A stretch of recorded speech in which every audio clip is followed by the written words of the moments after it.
Hello students, I am Dr. Shweta Tripathi, your economics mentor. As you all know कि हम लोग ने previous एक लेक्चर बनाया था, एक वीडियो बनाया था एडम स्मिथ की थ्योरी पर, और उसमें पूरी कोशिश की गई थी कि जो पॉइंट्स उसमें पिक किए गए हैं वो आपके लिए बहुत ही इजी तरीके से आपको समझाए जा सके, एंड आई होप कि आपको बहुत इजी तरीके से वो समझ में आए होंगे। जैसा कि उस वीडियो में बताया गया था कि उसका आगे का पार्ट नेक्स्ट वीडियो में आएगा, तो आज उसके आगे का पार्ट नेक्स्ट वीडियो में आ रहा है और आप इसको अप्रोच कीजिए और इसको ध्यान से सुनिए और समझने की कोशिश कीजिए। मेरी पूरी कोशिश रहेगी कि आपको पूरी थ्योरी बहुत ईजिली और कामली समझ में आए, और अगर कोई भी डाउट आपको लगता है जब हम थ्योरी को ख़त्म कर लेंगे, तो आपको कोई भी डाउट लगता है तो आप डायरेक्टली कमेंट्स में आकर आप मुझसे पूछ सकते हैं, and I try my level best to clarify all your doubts. आगे बढ़ने से पहले पीछे का रिवीजन बहुत इम्पॉर्टेंट होता है, जस्ट बिकॉज पूरी की पूरी थ्योरी आपस में इंटर रिलेटेड होती है। कभी कभी ऐसा पॉसिबल होता है कि हम लास्ट पॉइंट पर होते हैं और उसको समझाने के लिए हमें कई बार पहले पॉइंट तक जाना पड़ता है, हमें बताना पड़ता है कि ऐसा इसलिए हुआ था क्योंकि एडम स्मिथ ने कहीं ना कहीं अपना एक व्यू पहले दिया था या प्रीवियस दिया था, या वो पाइवॉट होता है कोई ऐसा पॉइंट जिसके अराउंड पूरी थ्योरी रिवॉल्व करती है। तो जस्ट बिकॉज ही पूरी थ्योरी इंटर रिलेटेड है, हम एक बार जल्दी से प्रीवियस पॉइंट्स को रिवाइज कर लेते हैं। Adam Smith growth and development के अंडर हम पढ़ रहे हैं, तो वो ही अप्रोचेज या वो ही पॉइंट्स हमने पिक की हैं जो ग्रोथ एंड डेवलपमेंट से रिलेटेड है। किसी भी देश में सभी चाहते हैं कि हमारा देश प्रोग्रेस करे, हमारा देश डेवलप करे, लेकिन वो कंट्री कैसे डेवलप करेगा, क्या क्या फैक्टर्स होंगे जो देश में डेवलपमेंट को आगे लेकर के जाएंगे, और जैसे प्रॉफिट है, इंटरेस्ट रेट्स हैं, इनके क्या बिहेवियर होगा, कौन कौन ग्रोथ के एजेंट्स होंगे, ग्रोथ जब हो जाएगी तो क्या उसका रेट होगा, स्टेडी होगा या पिट्स एंड फॉल्स का होगा। इस तरीके का एनालिसिस जो लोग देखते हैं वो इकोनॉमिस्ट होते हैं, जो बताते हैं कि किसी भी देश में ये फैक्टर्स हैं जो भी ग्रोथ एंड डेवलपमेंट के लिए प्रोमिनेंटली जिम्मेदार होते हैं। तो आपको पता है कि एडम स्मिथ एक फॉरमोस्ट एक बहुत ही क्लासिस्ट इकोनॉमिस्ट हैं, बहुत ही फेमस इकोनॉमिस्ट हैं, जिन्होंने अपना monumental work an inquiry into the nature and causes of wealth of nations economic development के बारे में मॉन्यूमेंटल वर्क लिखा था, बुक लिखी थी, जो कि बहुत पॉपुलर है और उसको शॉर्ट में वेल्थ ऑफ नेशंस कहते हैं। वो बहुत ही एमिनेंट है, उसके बारे में सब जानते हैं। उसमें उन्होंने इकोनॉमिक डेवलपमेंट के बारे में ही बातें की थी। स्कैटर्ड फॉर्म में बहुत जगह उनके व्यूज़ थे, जिन्हें की कंसोलिडेट कर किया गया बाद के इकोनॉमिस्ट ने। प्रीवियसली हमने क्या पढ़ा था, एडम स्मिथ ने नेचुरल लॉ के बारे में बात की थी। क्यों करी थी? क्योंकि एडम स्मिथ बहुत बड़े प्रोपेगेटर थे फ्री ट्रेड के और लिज़ेर-फेयर के, नॉन इंटरवेंशन के। उनके अकॉर्डिंग गवर्नमेंट को नॉन इंटरफेरेंस या लीस्ट इंटरफेरेंस की पॉलिसी को अडॉप्ट करना चाहिए, क्योंकि अगर गवर्नमेंट ज़रूरत से ज़्यादा इंटरफेरेंस करती है तो वो कहीं ना कहीं मार्केट फोर्सेस को इंटरप्ट करता है और इकोनॉमी शैटर्ड होने का खतरा बना रहता है। According to Adam Smith, natural law में इनविजिबल हैंड होता है जो परफेक्टली कॉम्पिटिटिव इकोनॉमी में मार्केट फोर्सेस अगर फ्री प्ले करने को छोड़ दिया जाए तो नेशनल वेल्थ को मैक्सिमाइज कर देता है, क्योंकि इसमें कोई हिंड्रेंस में इंटरवेंशन नहीं रहता। According to Adam Smith, baker का बेनेवलेंस नहीं है जो हमें अपनी ब्रेड मिल रही, बल्कि उसका सेल्फ इंटरेस्ट है, उसको पैसे कमाने हैं, उसको अर्निंग करनी है, इसलिए वो ब्रेड बनाता है।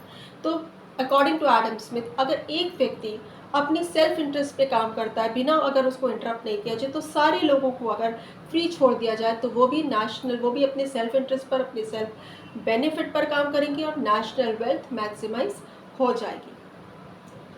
Division of labour and specialization पर हम बात कर चुके हैं कि ये पाइवोटल पॉइंट है एडम स्मिथ की थ्योरी का। According to Adam Smith, division of labour market के साइज पर डिपेंड करता है। मार्केट की साइज जब एनलार्ज होती है तो डिविजन ऑफ लेबर की पॉसिबिलिटी बढ़ती है। जब डिविजन ऑफ लेबर क्या है कि जब मार्केट का साइज बढ़ता है तो लार्ज स्केल प्रोडक्शन की पॉसिबिलिटी बढ़ती है। लार्ज स्केल प्रोडक्शन होता है तो फैक्टर्स का रिक्वायरमेंट बढ़ जाता है, नए ज़्यादा फैक्टर्स जो है हायर करने पड़ते हैं, ज़्यादा लेबर हायर करनी पड़ती है, उनके बीच में काम का डिविजन हो जाता है, श्रम का विभाजन हो जाता है। वो पर्टिकुलर पार्ट ऑफ वर्क ही करते हैं लगातार, और जो वो पर्टिकुलर पार्ट ऑफ वर्क ही लगातार करते हैं तो उसमें उनकी एफिशिएंसी बढ़ती है, उनकी डेक्स्टरिटी बढ़ती है, वो स्पेशलाइज्ड हो जाते हैं उस काम को करने में। और जब वो उस काम को करने में स्पेशलाइज्ड हो जाते हैं तो उनकी प्रोडक्टिविटी बढ़ती है, और जब उनकी प्रोडक्टिविटी बढ़ती है तो आउटपुट बढ़ती है, यानी कि सरप्लस क्रिएट होता है। सरप्लस क्रिएट होता है तो प्रॉफिट रेट बढ़ता है। प्रोसेस ऑफ कैपिटल एक्यूमुलेशन भी आपको बताया गया था। पहली बात तो कैपिटल एक्यूमुलेशन, ज़्यादातर क्लासेस 99% क्लासेस ये मानते थे, क्लासिकल इकोनॉमिक्स ये मानते थे कि कैपिटल एक्यूमुलेशन यानी high rate of saving he pivotal point है। यही एकमात्र तरीका है किसी भी देश के इकोनॉमिक डेवलपमेंट को बढ़ाने का, यानी कैपिटल एक्यूमुलेशन हिंदी में पूंजी संचय सबसे इम्पोर्टेंट है देश को आगे ले जाने के लिए, इकोनॉमिक डेवलपमेंट की रेट को बढ़ाने के लिए। इसका क्या प्रोसेस है, कौन कैपिटल एक्यूमुलेट कर सकता है इकोनॉमी में? तो कई सारे फैक्टर्स होते हैं। फैक्टर प्रोडक्शन में लेबर होता है, लैंड होता है, कैपिटलिस्ट होता है, एंटरप्रेन्योर होता है।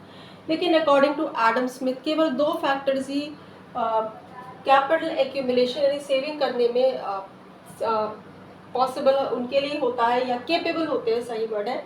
कैपिटल एक्यूमुलेशन करने में केपेबल कौन होता है? लैंडलॉर्ड और capitalist, according to Adam Smith. Capitalist इसलिए पॉसिबल केपेबल होता है कैपिटल एक्यूमुलेशन के लिए क्योंकि वो ही सरप्लस क्रिएट कर सकता, उसके पास इतना सरप्लस, इतना मार्जिन होता है कि वो उस मार्जिन, उस सरप्लस से सेविंग कर सकता और फिर सेविंग को वो इन्वेस्ट करता। और लैंडलॉर्ड के पास भी मार्जिन होती है। तीसरा इनके अनुसार जो फैक्टर ऑफ प्रोडक्शन है वो लेबर है, जो कि एक्टिव फैक्टर ऑफ प्रोडक्शन है। According to Adam Smith labour is uncapable of doing saving, वो कैपिटल एक्यूमुलेशन करने में केपेबल नहीं होता, उसके लिए पॉसिबल नहीं होता है कि वो कैपिटल एक्यूमुलेशन कर सके, क्योंकि वेजेस हमेशा सब्सिस्टेंस लेवल पर रहती हैं। क्यों रहती हैं? आयरन लॉ वेजेस के वजह से। सभी क्लासेस मानते थे कि वेजेस एक वेज फंड होता है जो कि लेबरर्स को खाना, कपड़ा, मकान जितनी सब्सिस्टेंस लेवल पर वेजेस प्रोवाइड करवाता है। अगर किसी वक्त सब्सिस्टेंस लेवल से वेजेस बढ़ गई, किसी भी कारण से, कंपटीशन के कारण से, ज़्यादा लेबर हायर करने की वजह से लेबर रेट वेज रेट बढ़ गया, वेज रेट बढ़ जाएगा तो क्या होगा? ज़्यादा लोग शादियां करेंगे, ज़्यादा बच्चे पैदा करेंगे और ज़्यादा बड़ी फैमिली को वो अफोर्ड कर सकेंगे, और जिससे क्या होगा? फ्यूचर में वर्क फोर्स बढ़ेगी। जब वर्क फोर्स बढ़ेगी तो वेजेस के लिए कंपटीशन बढ़ेगा, काम के लिए कंपटीशन बढ़ेगा, वेजेस के लिए कंपटीशन बढ़ेगा, और वेजेस नीचे सब्सिस्टेंस लेवल पर आ जाएंगे। अगर किसी वक्त इकनॉमी में वेज रेट जो है थोड़ा सा सब्सिस्टेंस लेवल से कम हो गया तो ज़्यादातर लोग अपनी स्टैंडर्ड ऑफ लिविंग को मेंटेन नहीं कर पाएंगे, वो शादियाँ बच्चों को अफोर्ड नहीं कर पाएंगे। धीरे धीरे लेबर रेट वो कम हो जाएगा, लेबर का ग्रोथ रेट कम हो जाएगा, जिसकी वजह से लेबर वर्क फोर्स कम होगा और कंपटीशन बढ़ेगा लेबर्स को हायर करने की, क्योंकि लेबर्स की सप्लाई कम है, और वेज रेट बढ़कर फिर से सब्सिस्टेंस लेवल पर आ जाएगा। पर वो कभी भी इतना सरप्लस नहीं होगा कि वो कैपिटल एक्यूमुलेशन कर सके। एजेंट्स ऑफ ग्रोथ, आपको पिछले एपिसोड में बताया भी गया था कि एजेंट्स ऑफ ग्रोथ कौन है? Farmers, manufacturers and businessman. जब ग्रोथ रेट बढ़ती है, कैपिटल एक्यूमुलेशन की वजह से प्रॉस्पेरिटी आती है, देश प्रोग्रेस करता है, तो एग्रीकल्चर में भी प्रॉस्पेरिटी आती है। जब एग्रीकल्चर में प्रॉस्पेरिटी आती है तो फार्मर्स की भी इनकम बढ़ती है। इनकम बढ़ती है तो वो टेक्निकल इनपुट्स की डिमांड करते हैं, जो कि उनको कौन प्रोवाइड करता है? मैन्युफैक्चरर्स प्रोवाइड करते हैं, मैन्युफैक्चरिंग इंडस्ट्रीज प्रोवाइड करती है। उनको टेक्नोलॉजिकली अपग्रेडेड आर्टिकल्स की ज़रूरत होती है, जो उनको मैन्युफैक्चरिंग इंडस्ट्रीज प्रोवाइड करती है। मैन्युफैक्चरिंग इंडस्ट्रीज के प्रोडक्ट्स की डिमांड बढ़ती है तो उनकी भी इनकम बढ़ती है। वो क्या डिमांड करते हैं? एग्रीकल्चरल आउटपुट की डिमांड करती है। और जब फार्मर्स और मैन्युफैक्चरर्स के पास सरप्लस क्रिएट होता है और वो डिमांड जनरेट करते हैं, तो बिजनेसमैन, ट्रेड एंड कॉमर्स भी फ्लरिश करता है। तो ये आपस में इंटर रिलेटेड है। अगर एक सेक्टर में प्रॉस्पेरिटी आती है, प्रोग्रेस आता है, तो उसकी वजह से क्यूमुलेटिवली दूसरे सेक्टर में भी प्रॉस्पेरिटी और आती है या उसका ग्रोथ रेट बढ़ता है, और तीनों मिलकर इकोनॉमिक डेवलपमेंट के रेट को बढ़ाते हैं। तो ये एजेंट्स ऑफ ग्रोथ है। नेक्स्ट पॉइंट एडम स्मिथ की थ्योरी का है नेचर ऑफ प्रॉफिट। प्रॉफिट का क्या इकोनॉमिक डेवलपमेंट में बिहेवियर रहता है? उन्होंने बताया था कि जो प्रॉफिट है वो अल्टीमेटली कंटिन्यूसली बढ़ता नहीं रहता, बल्कि एक सीमा पर जाने के बाद, एक लिमिट पर जाने के बाद वो डिक्लाइन करने लगता है। वो डिक्लाइन इसलिए करता है कि जब ज़्यादा प्रोडक्शन होता है, ज़्यादा इन्वेस्टमेंट होता है तो कैपिटलिस्ट के बीच में कंपटीशन बढ़ जाता है लेबर्स को हायर करने का। लेबर्स को हायर करने का जब कंपटीशन बढ़ जाता है तो बट ऑब्वियसली कि वेज रेट बढ़ जाता है, और जब वेज रेट हाइक करता है तो प्रॉफिट का शेयर कम हो जाता है, प्रॉफिट का रेशियो कम हो जाता है, जिसकी वजह से एक पॉइंट के बाद beyond a certain point profit rate decline करने लगता है। This is the nature of profit according to Adam Smith in the process of economic growth and development. Next is the point process of growth. Growth का क्या process है? ये जितने भी points हमने पढ़े हैं यही ग्रोथ के प्रोसेस है। According to Adam Smith, growth, जब प्रॉस्पेरिटी आती है, धीरे धीरे कंट्री ग्रो करता है, धीरे धीरे इकोनॉमिक डेवलपमेंट के का ग्रोथ रेट देश में बढ़ता है, तो क्या होता है, मार्केट का एक्सटेंड बढ़ता है, पॉपुलेशन राइज करती है, टेक्नोलॉजिकल अपग्रेडेशंस आते हैं, मार्केट का साइज बढ़ने से डिविजन ऑफ लेबर की पॉसिबिलिटीज बढ़ती है, स्पेशलाइजेशन बढ़ता है जिससे प्रोडक्टिविटी बढ़ती है और प्रॉफिट रेट बढ़ता है। तो ये जो प्रोसेस है ग्रोथ का, एक ट्री की तरह बढ़ता है कि आपने एक बीजा डाला, उस पर खाद पानी डाला और धीरे धीरे धीरे धीरे वो ग्रो करने लगा, अल्टीमेटली बहुत सारी ब्रांचेस में वो ग्रो करता है और फ्लरिश कर जाता है, बड़े पेड़ की तरह बन जाता है। इसी तरह इकोनॉमी भी होती है, धीरे धीरे धीरे धीरे जब नॉन इंटरफेरेंस की पॉलिसी को अडॉप्ट किया जाता है, डिविजन ऑफ लेबर और स्पेशलाइजेशन एंटर करते हैं, साइज ऑफ मार्केट बढ़ता है, कैपिटल एक्यूमुलेशन का रेट बढ़ता है, सेविंग ज़्यादा होती है, इन्वेस्टमेंट ज़्यादा होता है, ग्रोथ एजेंट्स यानी फार्मर्स, मैन्युफैक्चरर्स और बिजनेसमैन फ्लरिश करते हैं, अपने अपने सेक्टर्स के ग्रोथ रेट को बढ़ाते हैं, तो इकोनॉमी प्रोग्रेस करती है और ट्री लाइक स्ट्रक्चर में ग्रोथ जो है कंट्री की बढ़ती जाती है और इकोनॉमिक डेवलपमेंट हो जाता है। According in the words of Smith, progressive state is in reality the cheerful and hearty state to all the different orders of society. Society के हर सेक्टर में प्रोग्रेस होती है, हर सेक्टर में एक चीयरफुल, एक वंडरफुल स्टेट आती है, सभी जगह डेवलपमेंट होता है, वो चाहे एग्रीकल्चर हो, चाहे मैन्युफैक्चरिंग इंडस्ट्रीज हो, चाहे बिजनेस हो, प्रॉफिट रेट बढ़ता है, सेविंग बढ़ती है, प्रॉफिट से सेविंग बढ़ती है, इन्वेस्टमेंट होता है और ज़्यादा प्रॉफिट बढ़ता है, पॉपुलेशन बढ़ती है, टेक्नोलॉजिकल अपग्रेडेशन होते हैं। This is the process of growth according to Adam Smith. But ये जो प्रोग्रेसिव स्टेट है ये एंडलेस नहीं, ऑल्दो ये क्यूमुलेटिव है एक पॉइंट तक, but this is not continuous. हमेशा ऐसा नहीं होता कि चीयरफुल स्टेट बनी रहेगी। अल्टीमेटली क्या होता है, चीयरफुल स्टेट पर हॉल्ट लगता है। वो हॉल्ट क्यों लगता है? नेचुरल रिसोर्सेज की पॉसिबिलिटी की वजह से एक ऐसी स्टेज आती है कि फैक्टर प्रोडक्शन में लेबर भी बढ़ रहा है, सेविंग्स भी बढ़ रही है, कैपिटल एक्यूमुलेशन भी हो रहा है, लेकिन कॉम्बिनेशन में नेचुरल जो रिसोर्सेज है वो रिजर्व है, वो उतनी है, वो बढ़ाई नहीं जा सकती, और जब उनका पूरा एग्जॉस्शन हो जाता है, पूरा यूटिलाइजेशन हो जाता है, तो वहाँ पर इकोनॉमी में हॉल्ट लग जाता है। उसके बाद क्या होता है, इकोनॉमी ग्रो नहीं करती है, उसका ग्रोथ रेट है जो है वो कम हो जाता है और स्टेशनरी स्टेट, इकोनॉमी जो है स्टेशनरी स्टेट पर पहुँच जाती है। स्टेशनरी स्टेट को इस डायग्रामेटिक इलस्ट्रेशन के थ्रू समझाया गया है। स्टेशनरी स्टेट में देखिए यहाँ ओ एक्स पॉइंट पर टाइम को मेजर किया गया है और ओ वाई पॉइंट पर रेट ऑफ कैपिटल एक्यूमुलेशन को मेजर किया गया है, डी के अपॉन डी टी। जैसे जैसे सेविंग रेट बढ़ता है, इन्वेस्टमेंट रेट बढ़ता है, डिविजन ऑफ लेबर और स्पेशलाइजेशन होता है, प्रोडक्टिविटी होती है, प्रॉस्पेरिटी बढ़ती है, ग्रोथ एजेंट्स अपना काम करते हैं, सब जगह से फ्लरिशमेंट आते हैं, तो इकोनॉमी धीरे धीरे धीरे धीरे धीरे धीरे ऊपर की तरफ बाय टाइम बढ़ती जाती बढ़ती जाती बढ़ती जाती, पर यहाँ पर जाकर टी टाइम में एस पर जाकर हॉल्ट आ जाता है और अब इकोनॉमी की स्टेशनरी स्टेज आ गई है। यहाँ पर इकोनॉमी में सब कुछ एक गति या एक रेट से होगा। अब यहाँ पर ग्रोथ की संभावना नहीं रह गई क्योंकि हमारे पास अब नेचुरल रिसोर्सेज नहीं।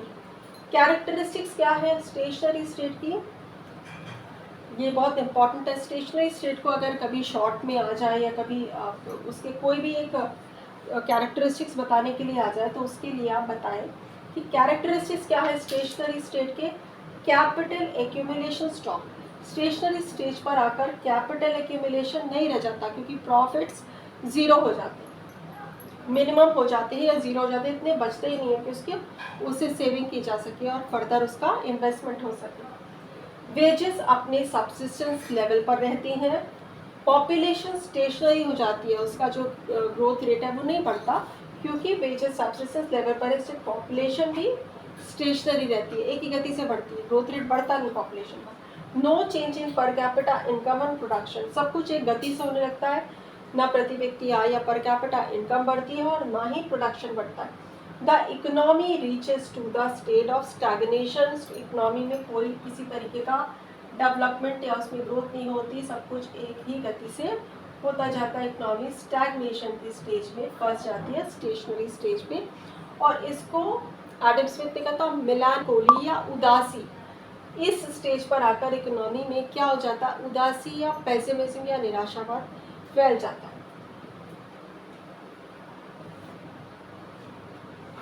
तो ये एडम स्मिथ की थ्योरी है जिसमें उन्होंने बताया कि क्या क्या पॉइंट्स हैं, कौन कौन एजेंट्स हैं, क्या क्या पॉइंट्स हैं, क्या क्या फैक्टर्स हैं किसी भी देश में इकोनॉमिक डेवलपमेंट को लाने के लिए, क्या ग्रोथ का प्रोसेस है, क्या चीयरफुल स्टेट है, वो चीयरफुल स्टेट कहाँ पर रुकेगी, स्टेशनरी स्टेट पर रुकेगी, और स्टेशनरी स्टेट के क्या कैरेक्टरिस्टिक्स हैं।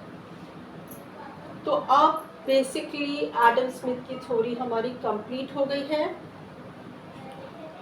But what is been left is critical analysis. कोई भी इकोनॉमिस्ट जब अपनी थ्योरी को पॉस्टुलेट करता है तो कहीं ना कहीं उसके एजम्पशंस के बेसिस पर या उसके किसी न किसी फैक्टर या पॉइंट के बेसिस पर उसको उसके आगे के लोग, उसके आगे के विचारक या उसके आगे के इकोनॉमिस्ट कहीं ना कहीं उसका क्रिटिकल एनालिसिस करते हैं, जो कि बहुत इम्पॉर्टेंट है। उसको हम ज़रूर आगे चल के अभी पढ़ेंगे और तब हमारी एडम स्मिथ की थ्योरी का कॉन्सेप्ट कंप्लीट होगा। अब हम आगे बढ़ते हैं क्रिटिकल एनालिसिस की ओर। सबसे पहला पॉइंट है rigid division of society. Adam Smith ने अपनी थ्योरी में सोसाइटी का रिजिड डिवीजन प्रेजेंट किया था। उनकी सोसाइटी में सिर्फ 3 फैक्टर्स होते थे, लैंडलॉर्ड, कैपिटलिस्ट एंड लेबरर्स। और जो सबसे बड़ी वीकनेस है उनकी थ्योरी की, उन्होंने मिडिल क्लास को बिल्कुल इग्नोर किया था। उन्होंने मिडिल क्लास को, जो कि सबसे ज़्यादा सेविंग करते हैं और बहुत ही इम्पॉर्टेंट है किसी भी देश के इकोनॉमिक ग्रोथ एंड डेवलपमेंट के लिए, उनको उन्होंने पूरी तरह से स्किप कर दिया था या इग्नोर कर दिया था। सेकेंड पॉइंट है one sided saving base. According to Adam Smith, saving कौन करता है, कौन केपेबल होता है सेविंग करने में, कैपिटलिस्ट एंड लैंडलॉर्ड्स। बट हम रियलिटी में देते हैं कि कैपिटलिस्ट और लैंडलॉर्ड के अलावा सबसे ज़्यादा सेविंग इनकम रिसीवर्स के थ्रू आती है, जिसके बारे में एडम स्मिथ ने कोई भी बात नहीं की थी। इसलिए इनकी थ्योरी को बहुत ज़्यादा क्रिटिसिज्म का सामना करना पड़ा। थर्ड है unrealistic assumption of perfect competition. Perfect competition और लिज़ार्ड-स्फेयर के समर्थक थे। वो कहते थे इकोनॉमी में परफेक्ट कंपटीशन होता है, इसलिए मार्केट फोर्सेस को फ्री प्ले करने देना चाहिए, उनके साथ नॉन इंटरफेरेंस की पॉलिसी को अडॉप्ट करना चाहिए। पर हम रियलिटी में देखते हैं कि लिज़ार्ड-स्फेयर पॉलिसी किसी भी कंट्री के इकोनॉमिक डेवलपमेंट में कोई प्रोमिनेंट रोल प्ले नहीं कर सकती। इनफैक्ट इस तरीके से कंपनी के डोमेस्टिक जो प्रोड्यूसर्स होते हैं वो इंजोर होते हैं। डोमेस्टिक प्रोड्यूसर्स को बचाने के लिए, कंट्री के फॉरेन एक्सचेंज को बचाने के लिए, बैलेंस और पेमेंट को रेमेडाई करने के लिए बहुत सारे रेस्ट्रिक्शंस देश को लगाने पड़ते हैं ट्रेड एंड कॉमर्स में, मार्केट फोर्सेस में, कि फ्री प्ले को कहीं ना कहीं इंटरप्ट करना पड़ता है कुछ स्पेसिफिक रीजंस के लिए, कुछ स्पेसिफिक आउटकम्स के लिए। इसलिए परफेक्ट कंपटीशन जैसी कोई भी चीज़ पाई नहीं जाती है, पूरी तरह से अनरियलिस्टिक है। रैदर बहुत सारे रेस्ट्रिक्शंस गवर्नमेंट इम्पोज करती है इकोनॉमी पर, मार्केट फोर्सेस पर, ताकि कुछ स्पेसिफाइड आउटकम्स को अचीव किया जा सके। फोर्थ पॉइंट है निग्लेक्ट ऑफ एंटरप्रेन्योर। जैसा कि हम थ्योरी में पढ़ते आ रहे हैं कि एडम स्मिथ ने किसका रोल सबसे इम्पोर्टेंट माना था, कैपिटलिस्ट का। उन्होंने कहा था जो कैपिटलिस्ट है वो कैपिटल एक्यूमुलेशन करके इकोनॉमिक ग्रोथ एंड डेवलपमेंट को बढ़ाता है। लेकिन आगे चल के हमें पता चला कि एंटरप्रेन्योर का रोल बहुत ही, it is of utmost importance in enhancing the pace और rate of growth of economic development. Entrepreneur जो होता है वो इनोवेशन के थ्रू और रिस्क बेयरिंग अपनी कैपेसिटी के थ्रू कहीं ना कहीं इकोनॉमी का बहुत बड़ा एजेंट होता है, ग्रोथ रेट को बढ़ाने का, इकोनॉमिक डेवलपमेंट को के रेट को बढ़ाने का। उन्होंने एंटरप्रेन्योर के बारे में कोई बात की नहीं थी और इनके रोल को पूरी तरह से निगलेक्ट किया था। एंटरप्रेन्योर के रोल को किसने इम्पोर्टेंस दी थी? एलियस जोसेफ शुम्पीटर ने, जिनकी थ्योरी को हम आगे पढ़ेंगे, जो कि एंटरप्रेन्योरशिप पर और इनोवेशन पर बेस्ड है। इनोवेशन कौन करता है? एंटरप्रेन्योर करता है। और इनोवेशन किसी भी देश के इकोनॉमिक डेवलपमेंट में बहुत प्रॉमिनेंट रोल प्ले करती है। नाउ आगे के इकोनॉमिस्ट ने कहा कि स्टेशनरी स्टेट भी एक अनरियलिस्टिक स्टेट है। स्टेशनरी स्टेट में उन्होंने कहा था कि पहले तो कंट्री प्रोग्रेस और चेयरफुल स्टेट से आगे बढ़ती जाती है, एक समय ऐसा आता है कि उसकी ग्रोथ रेट पर हॉट लग जाता है, सब कुछ एक गति से बढ़ता जाता है।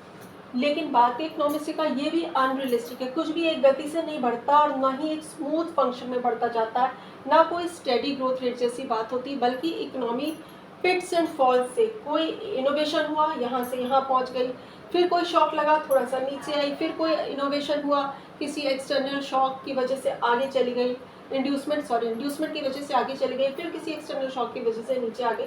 तो पिट फॉल्स ऊपर नीचे के कारण इकोनॉमिक डेवलपमेंट होता है, ना कि स्टेडी ग्रोथ रेट होती है। इसलिए स्टेशनरी स्टेट भी जो एडम स्मिथ ने डेपिक्ट की वो पूरी तरह से अनरियलिस्टिक है। तो ये हमारी थ्योरी जो है एडम स्मिथ की क्रिटिकल एनालिसिस को इंक्लूड करते हुए पूरी तरह से कंप्लीट हो चुकी है। आई होप इसके सभी मेजर पॉइंट्स को इसमें रखा गया है, पूरी कोशिश की गई है कि आपको एडम स्मिथ की थ्योरी पूरी तरह से क्लियर हो जाए, उसमें कोई डाउट्स आपके मन में ना रहें।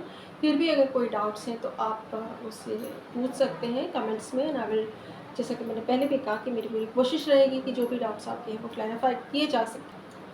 हमारी थ्योरी आज क्रिटिकल एनालिसिस के थ्रू कंप्लीट हो चुकी है और आई होप आपको ये बहुत यूज़फुल लगेगी और इसमें सभी पॉइंट्स को इंक्लूड करके आपको ये समझाई गई है।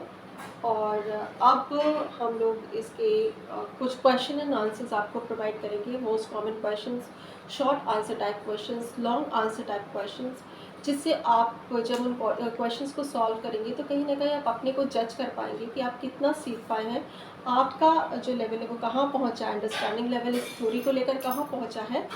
तो बहुत यूज़फुल क्वेश्चंस आपको अभी प्रोवाइड किए जाएंगे एंड आई होप उसको आप, अगर आपने ध्यान से सुना है तो आप ज़रूर उनका आंसर दे पाएंगे और आपके लिए वो बहुत ही बेनिफिशियल रहेंगे।